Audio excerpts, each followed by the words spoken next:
And this is Tech Talk Radio. I'm Andy Taylor. Damn, Slick. Good to see you, Slick. Yeah, good to see you. Yeah. I left off the moniker. We left off our tag.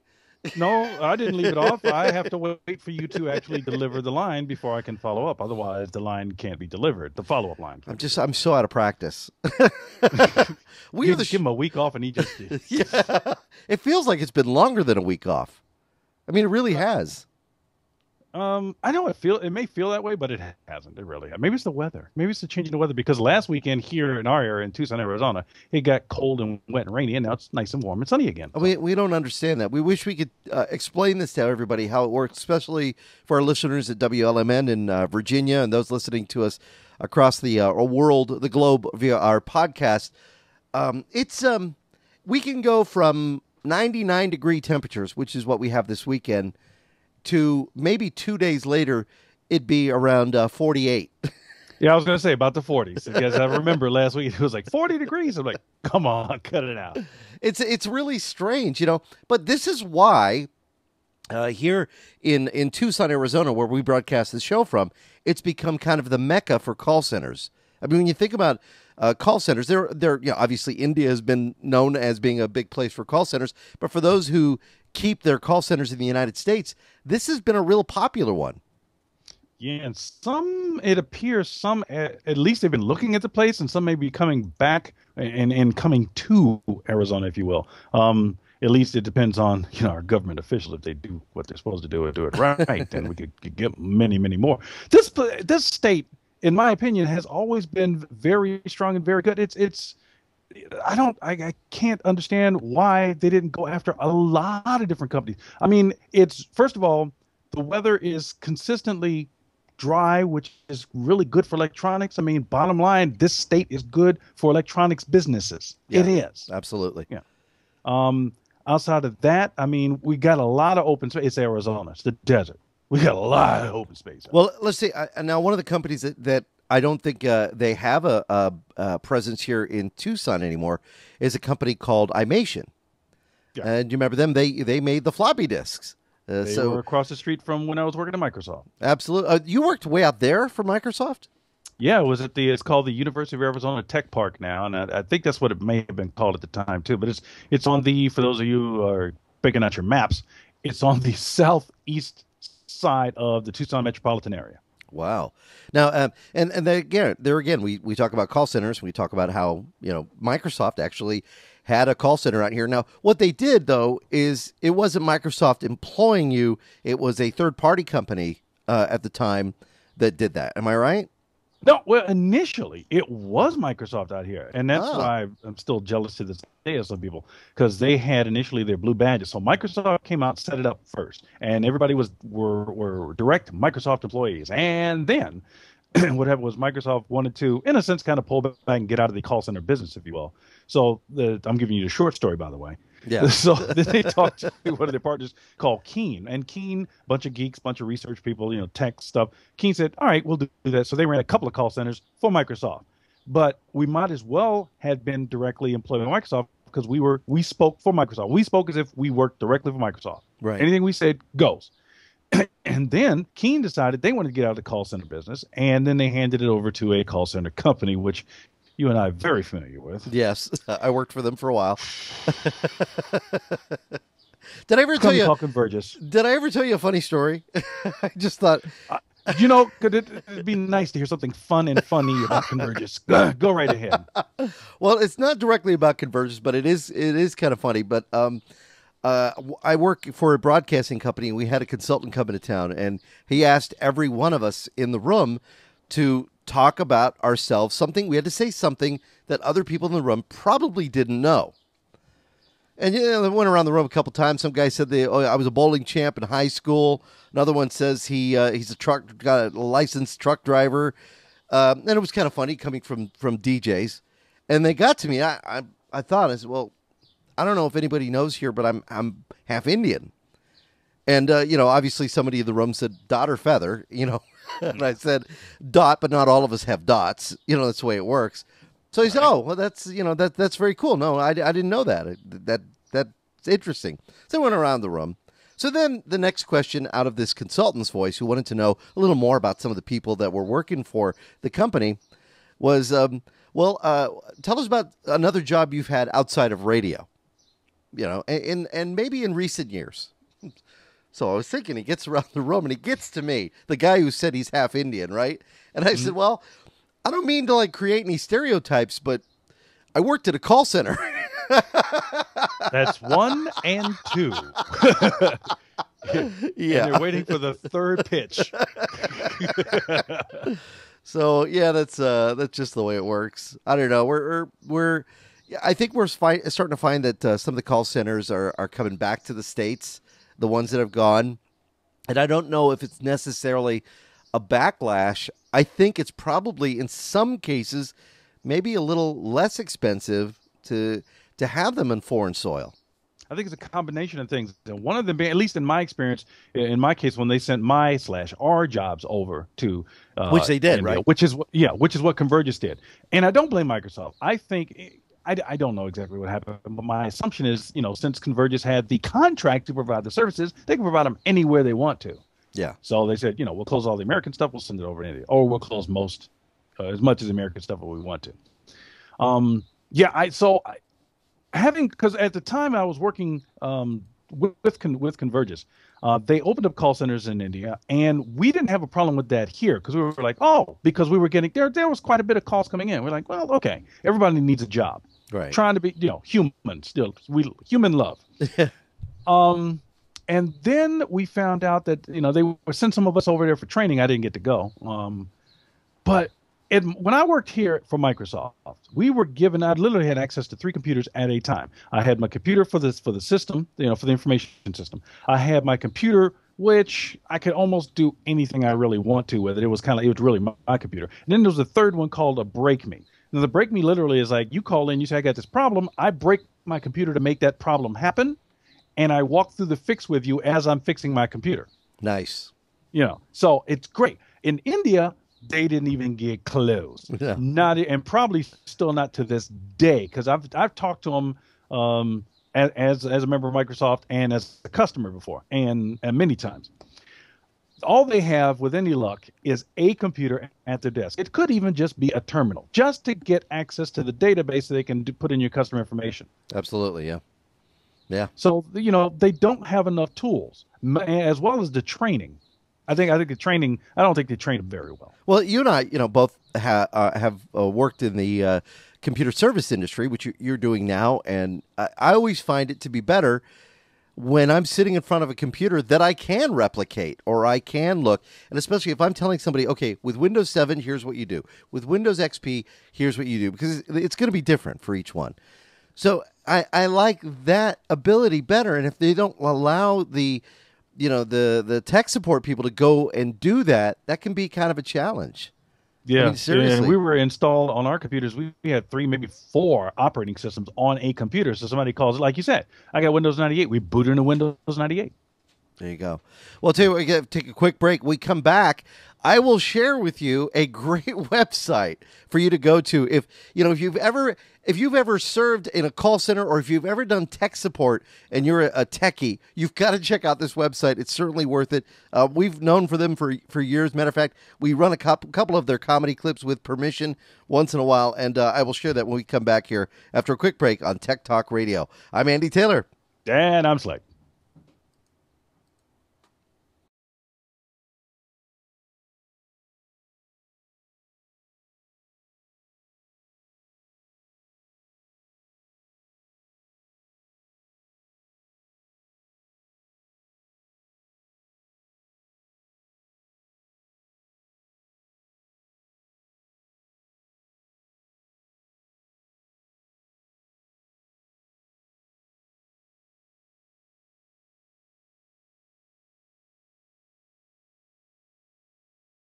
And we're back with Tech Talk Radio. I'm Andy Taylor. And I'm Slick. All right, so I want to share this website. We're talking about tech support and, giving support to somebody who has a computer. Some of you listening to this may have at one time or another needed some kind of technical support. I don't want you to ever feel, and I don't think anybody should ever make you feel less than smart. When you have a computer problem, if you don't know how to fix something or how to do something, you shouldn't be talked down to. And a good customer service agent for whether it be your mom and pop computer store or whether it be a large chain should never talk down to you. And sometimes that can be hard. And, some of the mom and pops forget that. And sometimes I've heard complaints of well, I used to like this guy, but, he used to call me names and used to yell at me. And we had a guy in California out in Palm Springs area that would actually yell at his customers and really just, call him every name in the book. And I thought, why are you still going to this guy? Because he sold me my computer. Well, that's when computers were like $1,500-$1,600 for a base computer. And, they'd invested money in it, so they figured this guy's going to support it. And I don't think he lasted very long, but either way, they still went through that. And if you go through that, if you call your computer guy and he gives, remind him who the customer is, it's like any other business, just because he's either gone to school or he's learned, but, you've got to put him in his place because he's providing you with a service. So in that respect, sometimes the guys that do tech support do run into some real nitwits. Okay. That's the nice I'm word. being fair. I'm giving both sides now. Where you can explain something, and no matter how you explain it, it just will not be understood. So here's the website you want to go to if you want to have some fun. It is called Tech Support Comedy. Do you remember this one, Slick? Let me pull it up. Okay, and see, because the interface is what's going to remind me. All right. So what you do is you go to techsupportcomedy.com. When you're there, you can check out some of the comedy calls, some of the videos, all of that stuff up there on their website, and it's a lot of fun. We've had the guys in the early days of Tech Talk Radio when we first started broadcasting here in Tucson. We had them on, and it was found from Justin, as a matter of fact, is the one who found it, and it's just absolutely hilarious. So you got to check some of those out. Well, wait a minute. I actually got to correct you. All right. Because it's techcomedy.com. Because I put Oh, is it? I couldn't get to the website. Yes, Tech Comedy. Oh, I'm sorry. Techcomedy.com. Dope. Yeah. Dope. But the name of the website actually is pulling up as Tech Support Comedy. Right. But the URL is Tech Comedy. Okay, so you want to go to techcomedy.com. Thank you very much. All right, so yeah, if you've not become a member of this yet, Slick, I think you'll enjoy this. For all I know, they might have some of your calls on there. Actually, they do. I believe they do, because we, me and my Microsofties, as it were, we're browsing the web, and every so often we'll come across, I don't know, if somebody will go, oh, we know he sat down and, he was in that chair over there. And sure enough, we listen to it, and it's him. It's like, that's perfect. and to hear the backstory is even better, because sometimes you'll hear the call, they'll have it recorded and it'll be up on the net. And then the backstory, they go, yeah, I was sitting right next to him when he took that call. We were throwing things at him. And yeah, it's funny. Because sometimes you overhear it, because that's even dangerous too, because sometimes you'll overhear, either you'll be working on your call or whatever, or you'll just all of a sudden you hear your neighbor and you just can't believe what's being said. So you'll make an out loud comment on accident that the customer might hear. Like, what an idiot! Who said that? or how many times you're going to have to tell him that thing? Something like that. That happens. Funny. It does happen. Oh, and boy. What's even funny, I don't know if it's happened to you, but when all of a sudden, when you look up and you're surrounded by your peers and they're just enjoying the call that you're taking, that's even worse. You're like, what are you guys doing here? You're not even helping. We're enjoying the show. You really can't pay too much attention to them. Yeah. Because you have to deal with the call, and the goal for a call center is really, depending on the call center, I guess, is get that person off the phone as fast as you can with a happy solution. Yeah. Make sure that you've been able to resolve, because many call centers will work where you're timed, and if you take too long on a call, you'll have a supervisor coming wondering what you're doing, what you're talking about. Right. Now I got to tell you the flip to that. In all fairness, because again, some of the times I spent with Microsoft were some of the best times in my professional career as well as life. Yeah, we used to you'd be on a call and you'd be playing foosball with somebody down the hall, both of you on calls, and you're kicking the ball back and forth, or hacky sack, I guess what it is. Right. There'd be frisbees flying up and down the hallway. There'd be the air gun fights with the the Nerf guns. It's just you were allowed to relax, have fun, and serve a customer. And the point I was trying to get to is this: I was on one call. This is not a joke. I know it sounds, but this is the truth. I was on one call for an entire week. What? One call? One call? One call.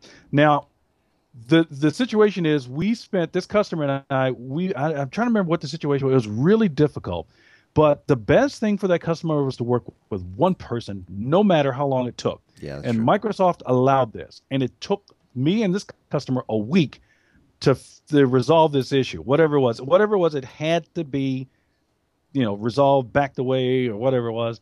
And they said, all right, they signed off on it. Microsoft said, all right, take whatever you need to do whatever you need to do. Just Right. keep us informed. Now, Spent an entire week with one guy. how do you determine, though, and this has got to be difficult for somebody that is doing call support, how do you determine that it's not a hardware error versus a registry or software complication? Working for Microsoft, one of the fastest ways we found to determine software hardware is Right. this. If you do a fresh install, and there are various ways to do it, but we have an actual procedure that makes it clean. If you do a fresh install of Windows, of a version of Windows that's fully supported, and there are error messages that relate to hardware, it's hardware. Right. Because the operating system is not going to change for that hardware. So this is because I actually remember this calling Microsoft. Maybe I talked with you at one point when I was in California, where you would be able to install a copy of Windows, a fresh copy, without affecting your current copy. Right. Without deleting what you have. Yeah, exactly. Yeah. There's a whole procedure to it. And it's not a difficult procedure. It's just that I always, and I still do it to this day, I tell people, I describe it as I take the engine out of your car and I stick it in the trunk for a bit. There you Then go. when I'm done, I'll put Perfect. your engine back. Yeah. Perfect. I like it. Wow. So now, were you able to resolve that after that amount of time? Yeah. Yeah. Then there were some, the one guy I think I spent 3 days with him and we got nowhere. There was no fix. And he finally just said, all right, we're done. And I go, okay. Yeah. I think one lady I spent an entire day with, I had to rebuild. And again, this is credit towards Microsoft. I had to rebuild a program that I knew nothing about. It was a financial program. Ooh. And she felt, though I don't know whether it's true or not, but she felt that Windows caused the problem and caused the damage. And in addition to that, the people who were responsible for the actual application, the program, software, would not help her. Right. And so I spent like a day with her, rewriting the names of files and folders, and actually was able to get it to work so she could get her data, financial data, out of the program. Do you think people have learned? I hate to say that, but do you think maybe people have learned the lesson, and now when it comes to everything, they back up? I mean, No. they make backups. You don't think they've learned? No.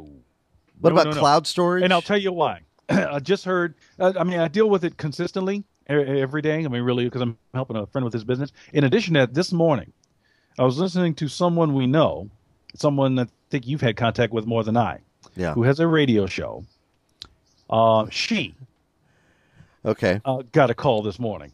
Exactly. The woman was just in tears. Wow. Just in tears. Her hard drive had stopped. And she was in college, and she had these most important papers ever for her degree that were due this upcoming week. Oh boy. Yeah, we're Yeah. graduating, coming up on all these papers in the end of the school year. Yeah. Oh, and she had no So have backup. they learned to back up? Well, she had been consistently backing up, but not these papers. Wow. Well, I found too that and I don't know about you on this one, and I want to hear maybe was there a solution to this? Was the host able to help this person at all? No. And I didn't hear the end of the entire conversation, but the answer is, and you probably already know this, there's only so much you can do. Yeah. One of them is if there's physical damage to the hard drive, the best thing to do, and actually you've got experience with this because I've been talking to people. I actually partner with a company in, I think it's California. I should know. Yeah. I actually partner with a company where if I get in a hard drive that needs to be disassembled, I partner with them. They can disassemble it. They can offer as reasonable a price as they can to the customer, but it's not cheap, folks. It's not cheap because the proper way to do it is in a clean room.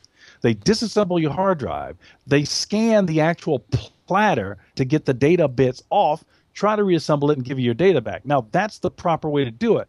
However, I will let Andy tell you about, I don't know, what nickname should we give this kind of procedure? It's not a jury rig. What do you want to call it? It's a hope and pray rig.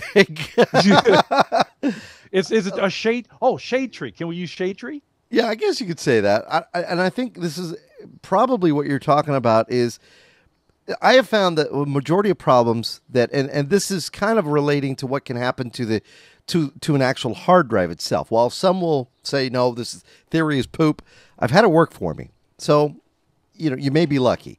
The problem that you have with externals, and I know you've had this happen, where you have an external die. And when you have an external hard drive die, it can be kind of catastrophic because what do you use an external for? File storage, backing up, making backups. You have pictures on your hard drive on your main computer, you put them onto the external drive, and you save them there. And when that fails, that's like, oh. And I've had friends that have said, oh my God, I've lost everything. This is terrible. Everything's gone. And I found that what happens is inside the external drives, you have a power source that then plugs into the hard drive. Well, I found that 8 times out of 10, that the power source on those external drives, that's the problem. Not necessarily the drive itself, but the power source. So you can essentially take a hard drive that goes into an enclosure, which I have one right here, and an enclosure meaning being an external drive. This is, to give you an example, this is a drive out of a main computer, desktop computer. This is a drive out of an enclosure. Do you see any difference? No. The connectors, no difference. So basically what you have is just the ability to carry around a hard drive that is actually, set inside the enclosure, protected so that it doesn't bounce and jump around and all that stuff. But I found if that power source goes out, you can pull this, put it in your main computer, and then have access to all your files. And if you want to, say you want to send that external, here's the problem. You want to send that external drive back in. You want to send that in to have them look at it because the power has died and it had a warranty. What would you say? Is it 10 times out of 10, Slick, you're not going to get your data back? Yeah, 10 times out of 10. Initially, because what they're going to say is, because you opened the case on an external drive, now you've avoided the warranty there. Doesn't mean that the drive is bad. It means that you violated the package that they support. And can you imagine if they had to take customers' data and move that data to a new drive? They're not going to do it. They basically just going to replace it, and you're going to lose the data. So making a backup of a backup. Yeah, but I was alluding to something that you've, at least as I remember, you've done in the past that's even beyond that, and it worked. Is that the plate?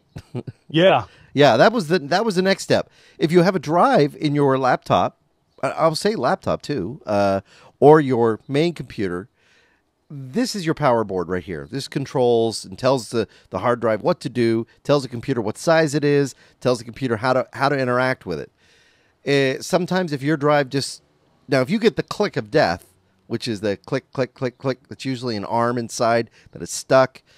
Even still, I will still try, before I throw a drive out, and never just throw a whole drive out, I still try and replace the power board. Now, what you do is you have to go to the front of the drive, and you have to look and see exactly what the part number is, the BIOS number, and that will, if those match, if you can find an exact match for this board, and there's companies that sell these now, and I think that's what you have a company that can provide these.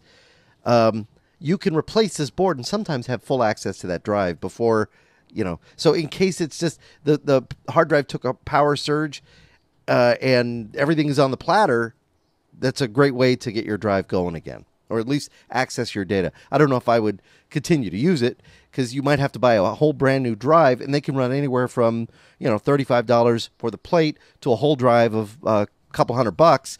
But if that data is sensitive to you and you don't want to spend the upwards of almost $1,000 to get your data off of there, then this can be a good alternative. But didn't you also one day, because I remember in the garage, not in the clean room, in the garage, disassemble Yeah. a hard drive, replace physical mechanical parts in the drive, Yeah. put it back together, and it actually did work. Like I told you, I was lucky. I would not recommend that. We really don't recommend that. Was a last. That was a last ditch. That was like, okay, there's nothing else I can do. I'm going to lose this anyway, so why not have some fun? Yeah. And I was shocked when it worked, and I did get my data off of there, and that was the main concern. Yeah, because the companies I've been dealing with, on the average, and there's cheaper, but I'm just saying on the average, if you're hoping to get some data off of a drive as a consumer, and it's really that important to you, $500. Yeah, and the larger the drive, the more expensive it's going to be. And you can't tell them just retrieve these or just that. They're going to retrieve. They're basically going to recover your drive. Why the importance of the clean room for those listening that maybe don't know? Because those drives are sealed. Those drives are sealed. So even the tiniest speck of dust that you can't see that gets on the drive or on the head, forget it. It's over. I mean, it's going to mess up. You can't do it. It's not going to be able to read. There are lots of things. It could cause physical damage. That's why those things are sealed that way. Well, don't get me wrong, too. Companies like OnTrack and Drive Savers that do this recovery, they do amazing work. I mean, I've seen pictures of a hard drive that has been charred, burned, the outer casing completely burned. They were able to recover data off that drive, and it's pretty amazing. So under the right circumstances, I'm not downplaying what they do, because what they do is a valuable service and it is very technical. And they have all the right equipment for it. I mean, I don't even think you could build. Could you build a clean room in your home? I mean, I would assume you have to have a way to suck out all the air, and you go in there, you're wearing a white suit. I mean, the whole bit. You could build a clean closet. I think you could probably get away with it. I mean, but you'd have to be, I don't know about a room, but a clean closet. I think somebody can actually pull that off. And when I say white suit, I'm not talking about something that Ricardo Montalban wore on Fantasy Island. Yeah, because for the white suit, there's like 2 or 3 different layers of cleanliness you got to get through to get into the white suit, to get into the clean room. Exactly. So you got to be So, but as far as just salvaging data, I mean, as long as a drive, like Andy was saying, as long as a drive isn't clicking, there's the possibility that somebody like me or Andy can quickly just get the data off the drive. That's not a problem. Right. But now we're talking about mechanical problems, then either you want to spend the money and get it done right, or send it over to Andy and go, good luck. Yeah. Have you ever heard the old stories about the putting it in the freezer? Yes. Knocking it with a hammer. It still does work, believe it or not. For a little bit. Because every so often, I mean, there's nothing you can do. We tell the customer, we go, we can't save your data. You want to drive back? No, I don't want to drive. So we'll go, hey, Hail Mary pass, put it in the freezer, knock it in there. And then if it works and we're able to grab the data, we can call right back. You're not going to believe this. We're able to get it off. Come get your data. Absolutely. Also, be careful when you do get rid of your drives and your old computers. Get everything off of there. Yeah, we do that. Depending on, for the most part, we will do that service for free. It's just, I think it's a nice public service to provide if you can. Yeah. So we will do that for free. In some circumstances, we will charge, because they will ask for the which I'm working on now with a couple of flash drive manufacturers, the AES 256 encryption and the FIPS 1 and FIPS 2 that the NSA uses as well. I mean, just to make sure the data is irretrievable. Yeah, you've got to. You can't just delete it. You can't just it's not like taking icons off a desktop. You have to really physically make sure, not physically, but really make sure that you go layers deep on it. And there's programs out there, Drive Eraser or PC Eraser, and then there's some other ones. Even Iola has some products out there that are pretty good for that, for getting rid of the data. All right, so and there's nothing wrong with doing. I just want to throw this in real quick. There's nothing wrong with doing 2 and 3 different layers of that, because not only use the software, but I mean, if you're really concerned, physical damage, like we were talking about, some guys take shotguns to it, hammers, and drill holes, all that kind of stuff. Well, I mentioned that once on the air on our show, and we received a hate mail. I'll call it a hate mail. What did they say? Well, part of the complaint was, okay, so somebody has a Pentium 4 that they're donating to charity, a 2 gigahertz Pentium 4. Mm-hmm. They're donating it to charity, yet they're pulling the hard drive. So it means that charity has to go out and buy a hard drive. Okay. So they said, why not just use the deep level erasing and give them a working computer rather than giving something that isn't. And I guess maybe there's some thought to that. It depends on the person. Right. It really depends on the person. How paranoid are you? Yeah, I guess so. Because I've dealt with some paranoid people. Well, what do you have in there that you shouldn't have? Well, it wasn't that. It was, I'll give you an example without going into detail. There's one customer I just recently dealt with who said, there's stuff on here I don't want people to ever find. And they were really honest about what it was. Yeah. And it's not illegal. It was just, and I go, all right, I'll make sure that nobody will ever be able to access it. Yeah. Ever. Do you tell them, well, just understand I might see some of this accidentally? You can't wear blinders. I thought that was a given. It's not that I'm looking, because that's the other thing too. When I do data, and I'm working on people's computers, I tell them, I'm not looking at your content. I'm looking at file names. That's all I care about. Exactly. File names I have to look at. The content, the pictures, unless you tell me, I need your help with the picture. I need your help with video. I need your help with audio. Yeah. Or a file, I don't need to see. That's, you can delete. You trust me or you don't. Make up your mind. Yeah, and you can delete it as details. And you do have to trust your computer guy. Well, there was a case recently, I don't know if you heard about this, with a cellular phone store, and I don't remember which one, where people would take their phones in to have them worked on. Yep. And unscrupulous employees were taking the photos, the photo cards, and copying off and then laughing at them. And showing them with people in the office and go, hey, look at that. That's that person. So, I mean, there has to be trust between you and your, technician, you and the person that you're entrusting your data to. Yeah. And I tell my customers, I am not trying to win your trust because it's important. This is, it's important enough to me not to try to win it. Either you trust me or you don't. And if you don't, I don't blame you. I'm the same way. Find somebody you trust. Yeah, exactly. Yeah. Or learn that's what's in your best interest, not mine, yours. Absolutely. So true. All right, I want to talk real quickly about, I heard a story, and I thought this was actually really cool. I heard a story on Wall Street Journal where they were talking about technology under $100. And it was a real quick story. It was just about some cool products that are going to be coming out. And I'm hearing about this, we've heard about this tablet that's going to be coming from India. And they say it's going to be under $100, maybe even under $50 as far as the final price, which would be very nice. I mean, are we going to start seeing cheaper and cheaper tablets, do you think? Could this just be the start of one company doing this? I have a better question. After the break, you're going to do the accent? Yes. Okay. I like it when he does the accent. Well, we were talking about the fact that this tablet, tell you what, we'll take a quick break. Let's get to the accent. We'll take a quick break. When we come back, we'll talk about this and where tablets are going. Also, our friends at Apple did send us the iPad 3 to take a look at. So I'll give you some initial ideas, not only ideas for the iPad 3, but actually some really cool accessories I never knew about. And we'll do that when we come back here at Tech Talk Radio. Be right back.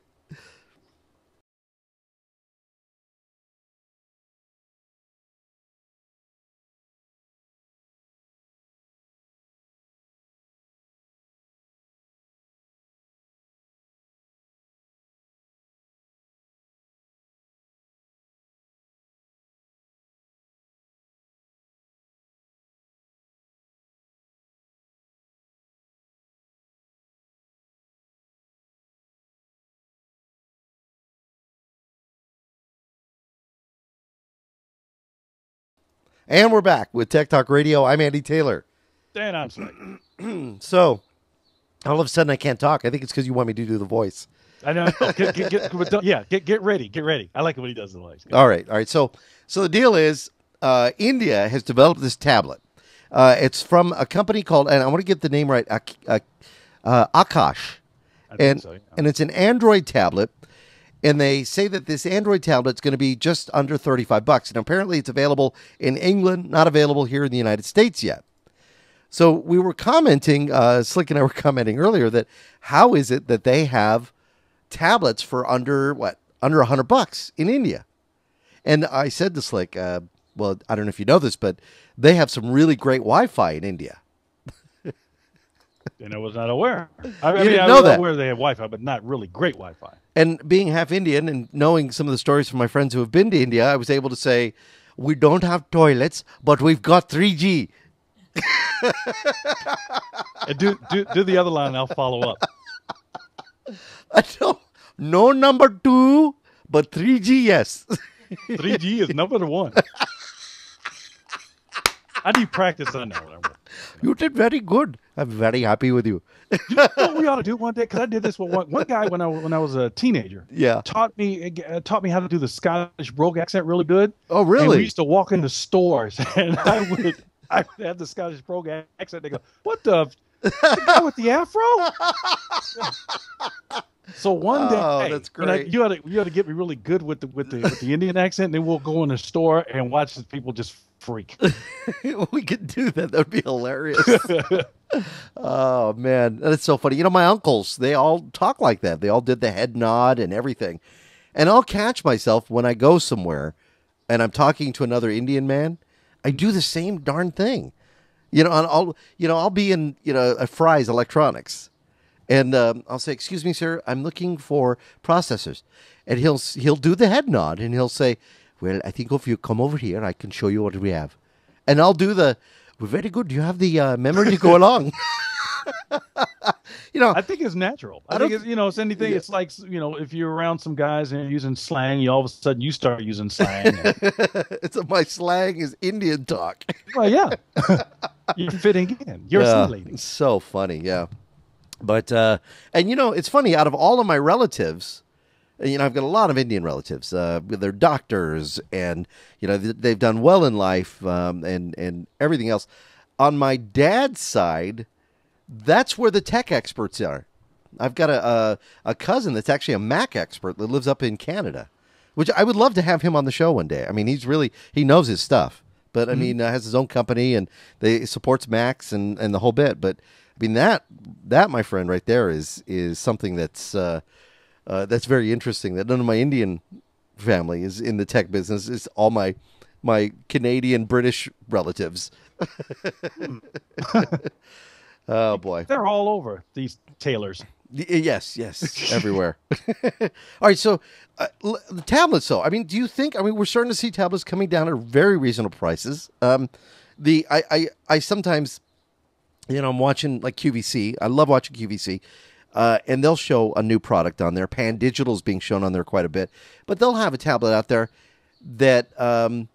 Well, the Pan Digital is a bad example because they're actually priced really well. But say you go on and you see a ViewSonic tablet or a Dell tablet, they're priced a little higher than most of the tablets that are out there. But then you see these tablets that are $99 and $150 and $200. I mean, that's pretty good savings right there. Yeah, I've actually been trying to do the tests for those of us. All right, let's just say it, the cheapskates in the house. Where we at? Because the gold standard. Bottom line, I have to admit this, and I think we all already know this. The iPad is the gold standard. It works great. Now, for those of us who can't afford the iPad, the really good ones are about $500, and then it's probably I'm just picking a figure. It's probably less. So I'm just saying 500, let's say, for the really good one with lots of storage and all that kind of stuff.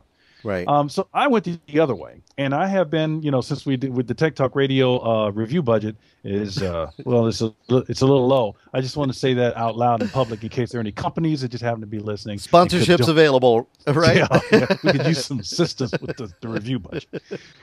So I'll get the cheapest item that we can get, and I'll do a review on it. And then if it's not worth keeping, then yeah, absolutely, I'm going to take it back and get my money back, and then try to get some more money and go to the next unit. And I've been doing that with tablets. I think I posted not necessarily true reviews, but I posted on my Twitter accounts and my Facebook accounts and my Google Plus accounts my experiences with not an eMatic, but a Pan Digital. I think I got a Pan Digital. I had a Samsung. I had a Sony, and some of them are a cross between a reader and a tablet, and then a tablet. So there's the category, but there's also like many subcategories that kind of cross over a little bit. So we got to be careful of that. Right now, I haven't found, so far I have to say this.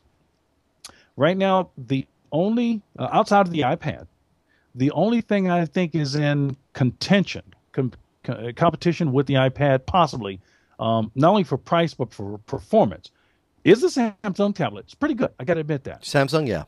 Yeah, there's some Creators, others I like they to have the try. Nook, the Nook as well, which is a phone and a tablet.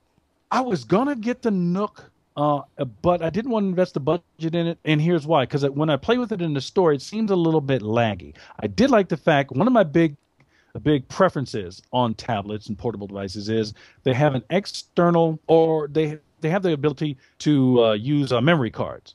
Now, Right. iPad, no memory card, and a lot of the tablets no memory card, like the Kindles, no memory card. Hmm. I think certain models of the Nook do have the memory card slots. But the thing that kept me from buying it and trying it was the response, because I did touch it in the store and it seemed a bit laggy to me, Andy. Yeah. Just, now the Kindle Fire, yeah, but the other stuff, Mm. I might go with the Kindle keyboard though, only because I like the external keyboard. The thing I don't like, no memory card slot, and you have to use Wi-Fi or 3G or the USB to get data in and out. Right. It just bugs me. Now, if I told you you could have the iPad and have an external slot, what would you think? No, you're not going to tell me this, because I've done my research and I've read as much stuff as I could find. And I know that the latest version of the iPad, what am I willing to bet? It doesn't have a slot, does it? It does. It does with an extension, a device. Okay, that's all right. Okay. You're cheating. You're cheating. That's not. All right, let me show you. This is the iPad 3 that Apple sent over to us, and we don't get to keep it. I just want to make sure everybody knows that. We're not promoting this because they asked us to promote it. They asked if we wanted to take a look at it, and I, of course, said absolutely yes.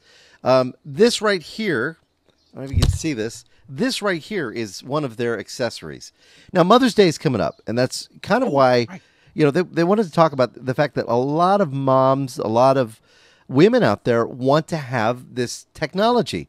Now, Gloria, she's in here with us. Grab the microphone there, because you're somebody who's been able to play around with this just a little, but they want to have this capability, and so they find that not only is the iPad itself a wonderful way to learn learn the tablet and have all those features on it, but also the iPad has some great opportunities for, if your mom already has one, you want to get her some accessories. Now, Gloria, let me ask you, you're a woman. We think of tablets and gear and gadgets like this as a man's world. Is it? No, it's not a man's world. No? No. Now, what would you use this for? Well, I did use it for taking pictures, one. Right. Two, I got to play with it on, of course, my Facebook. Mm-hmm. And let's see what else you have on there that I got to play with. But, I mean, you found it to be easy, and I like it because everything's big.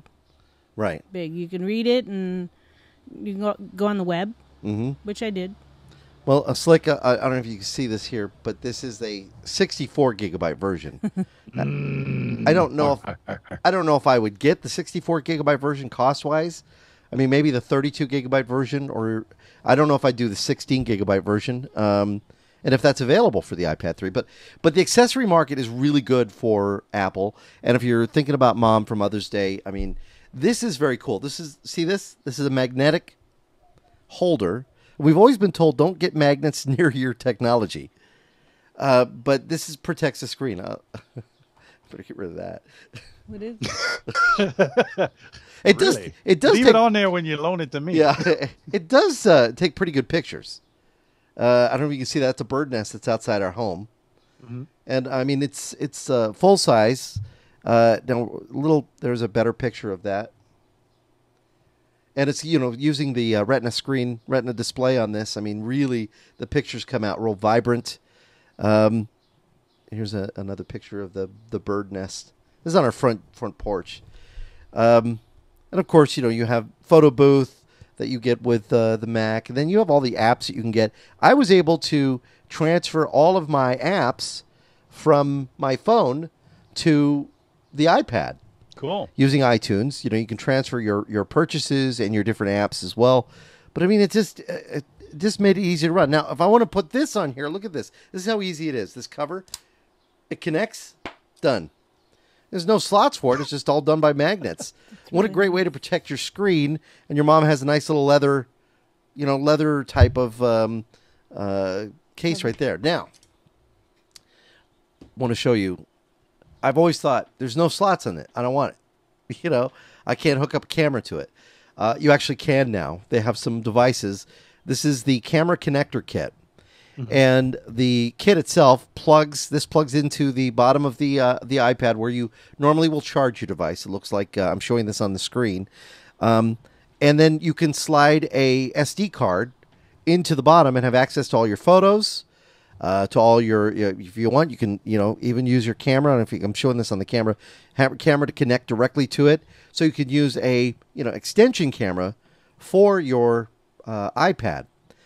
And what's nice about this, too, is if you have an external, like a professional camera, you could use that and use your iPad as the screen and the capture device. That's great. And I mean, it's really good that they have it. It's just that me and Steve Jobs and me and Tim Cook, I have a bone to pick with the two of them. I want my slot. Come on, you just want a slot on the device. I want my slot. You don't want to have to go buy one of these. I know there's an aesthetic reason for not having a slot. I know it's the Apple way. I know. But I want what I want. I want what I want. All right. Let me show you one other accessory. Okay. This is kind of neat, too. So say you want to use your device, your iPad, as a way to watch your movies, watch your content, but you like to watch it on the big screen, but you don't want to have separate accounts. So you download your movies that you purchase from iTunes, onto your iPad. You don't want to only watch them on your iPad device, right? Well, you have a digital AV adapter. And now with this digital AV adapter, you have HDMI out. You can hook it to your iPad, all right? And you have a 30-pin connector, so you can hook up another iPad and an HDMI device.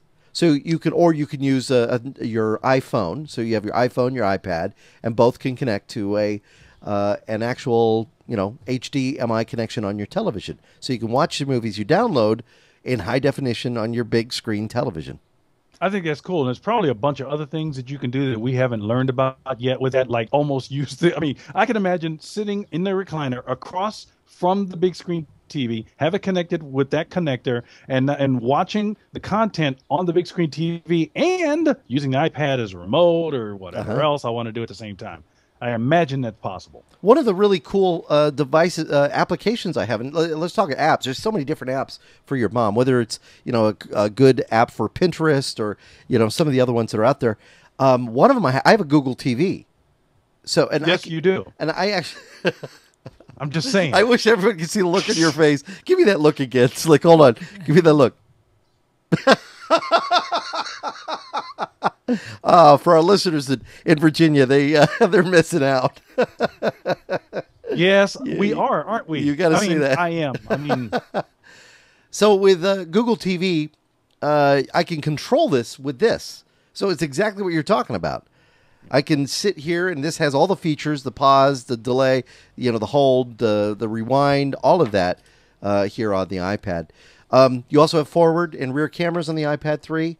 The connection has been great. It's been super fast, which I really love.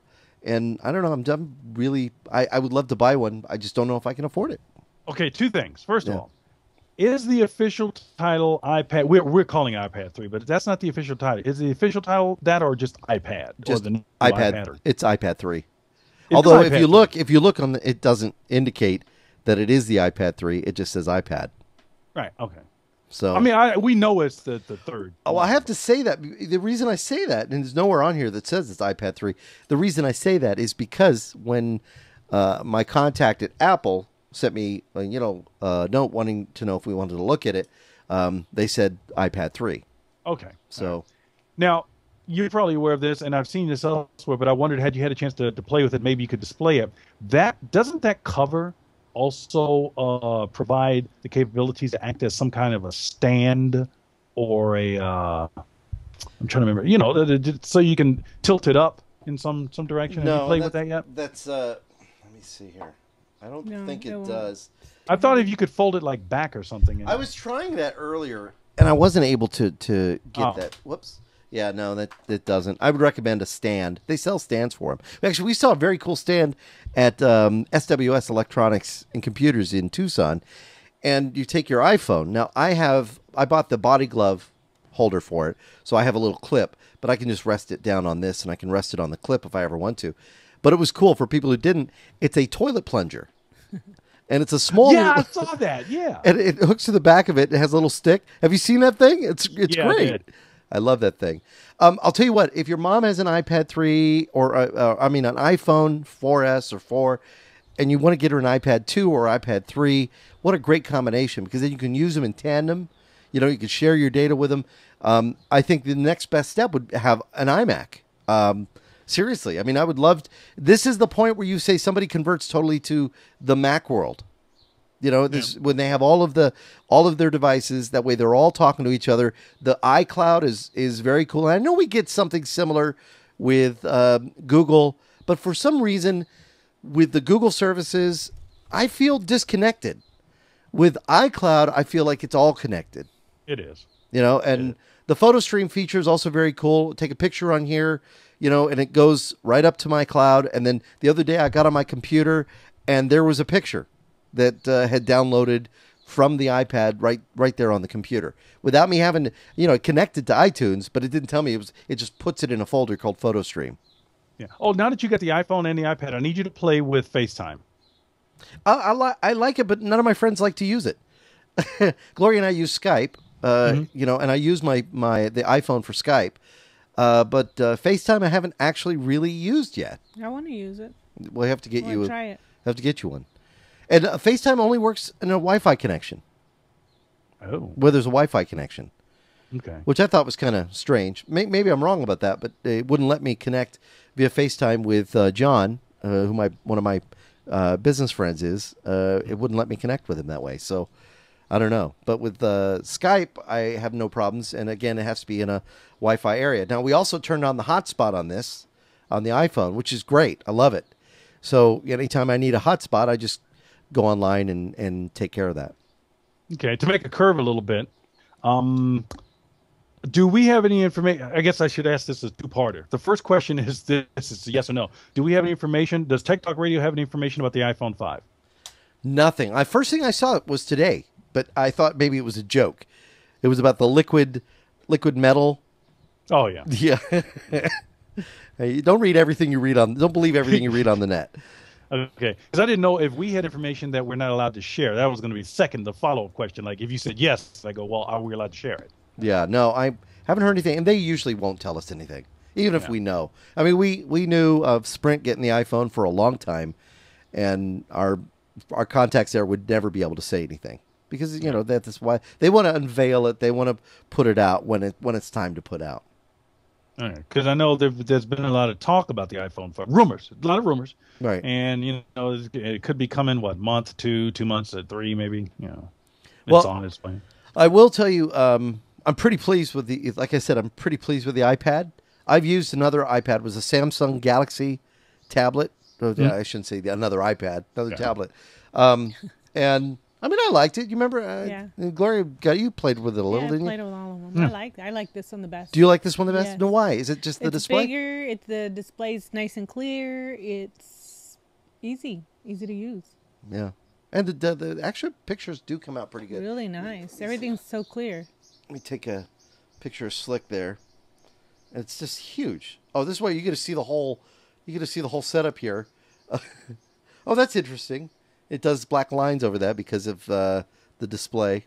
Oh, here you go. See, there's. I don't know if you can see this here. Let me pull this up for our listeners. Why do that? Why it does it? Because it's picking up the scan lines of that monitor. Yeah. But I mean, that's still pretty good, And then right now, this picture is up in the cloud, and when I log in, connect to iTunes, it'll be on my computer. And you can delete it. Oh, Slick. All right, I want to talk real quickly. Technically, Sunday, a lot of us were absolutely blown away by something, and we saw it live. What I'm talking about is I was online and I was just going through YouTube, and I saw, oh, look at this. It says Snoop Dogg and Dr. Dre live at the Coachella. Now, I'm a homeowner in Coachella. We have a home just outside of that farming town where nothing ever happens until the Coachella Music Festival came in about 1990. I want to say 1998. Just before we came out. Yeah, and it just kept growing. The first test for the Coachella was having a Pearl Jam concert out there, and they had it on the Empire Polo Grounds. Polo Grounds, yeah. So then they, decided, well, let's do this big music festival out here. People will come out to it. It's close to Palm Springs. It's not that far. It's a 2-hour drive from L.A., and it's grown into this huge thing. So it said Snoop Dogg and Dr. Dre, who I do like. So I thought, well, let's log. So I logged in, and I'm watching this show. Well, I had to get some work done, so I told Gloria, I said, go ahead, go to this website. You can watch it, right? Absolutely free. And it was shot in high definition, looked great. So Gloria watched it, and I just kind of turned around and kept working on my computer. And she said, oh, they have Tupac. Oh, Tupac's there. It's like, well, we know Tupac died in the late 90s, right? 96. Yeah, and so he says, she says, it's a video of Tupac. I'm like, oh, that's cool. So I kept working. It was only the next day I start hearing about, when I'm on Facebook, about the 3D hologram that they had of Tupac. It was awesome. Right. And everybody's talking about this thing because now apparently this has got the stocks of the company have gone up, I guess, the interest in the company that created the and now they're talking though about Michael Jackson becoming the character in this hologram world. Frank Sinatra, Elvis Presley already been a part of it. And now I guess the Tupac one was done so well that they said, this is really a technology that's here now. Digital Domain is a company that created it. They're a film special effects house that was originally started by James Cameron for the movie True Lies, which had some great visual effects, if you remember. And then was purchased, and it's been sold and changed hands. And Michael Bay as a part of it now. But the idea is to create these images now that will tour. Their word is that Snoop Dogg and Dr. Dre are going to tour, and they're going to take this Tupac with them. And people are saying they'll go just to see that. Tupac, yeah. Because it looked, and when I saw the playback, I was amazed. It looks like he's on stage. He's walking around. The camera's moving him because it's not 3D. It's like a 4D. It's a complete hologram that doesn't lose light. Remember Princess Leia? You remember how that hologram was when she was standing in front of R2-D2 and it, kind of flickered and all that? It's not like that. It's very lifelike. So they take an animated digital animation. They make it look as real as they possibly can, which now you can do with facial features and skin textures with all the special effects software that's out there that Digital Domain uses. And they just created this image that projected onto the screen. You don't see the projection lights. You just see an image on stage, moving left and right, interacting, talking, the whole bit. It's pretty amazing stuff. I'd heard about it. I've got mixed feelings about it. It's almost like, because I think we've seen, most of us have seen the story on 60 Minutes where they were doing about the licensing of dead people, and it's the families earning money. I have mixed feelings about some of that stuff. I mean, sometimes it's like, hey, it's great to have Elvis on a plate. I don't see necessarily a problem with that, or a T-shirt, but the whole hologram performing, because the argument was made, which I do agree with. What if that particular artist didn't want to do that song in that environment with those collaborators? What if? It's a good point. It's an excellent point. And they've been asking artists now, who would you like to perform with? So the idea is, you had a couple that said Beethoven, Mozart. I mean, you want to see Beethoven performing with Lady Gaga? Does Beethoven want to perform with Lady Gaga? Yeah, that's what I'm saying. So it's pretty interesting where this technology will go. I can imagine that at the Grammy Awards we will see this technology used again. I fear. Yeah. All right, that's it for this week's Tech Talk Radio. If you want to reach out to us, you could do so. My email address, Andy@TechtalkRadio.com. Oh, I got one too. It's slick@TechtalkRadio.com. And you can also check out our website, our blog.techtalkradio.com, and also our podcast at any time. Thanks again for tuning in. And Slick, I am sure you're going to want to take this and play with it for a little bit, right? Yes, I am. Oh, real quick, back on the blog, I did post an article on the blog about enlarging icons and text on screens in Windows. Please take a look at that because I put up a couple of links from Microsoft, which might help you in your efforts to go, oh, this isn't working out. There were some surprises up there. Also, in the forum, I put a post about Google Chrome, which you might want to look at if you're concerned about other people having access to your Google account and your Google information and your Google services, as I found out. All right, good deal. All right, we'll be back next week with more Tech Talk Radio. Don't forget to check out Radio Exiles, Tech Talk Radio, for our show that's posted at radioexiles.com. Thanks for tuning in.